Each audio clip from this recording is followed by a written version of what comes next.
பகவான் நமக்கெல்லாம் சொல்லித் தந்திருக்கிறார். கடவுளை நீங்கள் கண்டிப்பாக காண வேண்டும் என்றார், கடவுளோடு ஒன்ற வேண்டும் என்றார். எதற்காக கடவுளைத் தவிர மற்றவையெல்லாம் இருப்பதாக நினைத்துக் கொள்கிறீர்கள்?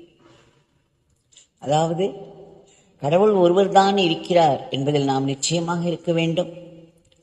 அப்படி இருக்கும் பொழுது எல்லா பொருள்களுமே கடவுளாகத்தான் நமக்கு தோன்றும். எப்படி இந்த கோபிகைகள் தயிர் விற்கப் போகும் பொழுதோ அது வீட்டில் வேலை செய்யும் பொழுதோ சதா கண்ணனையே நினைத்து கொண்டிருந்தார்கள்.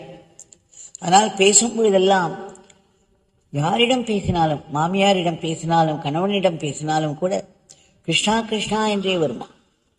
வீதிகளில் தயிர் விற்க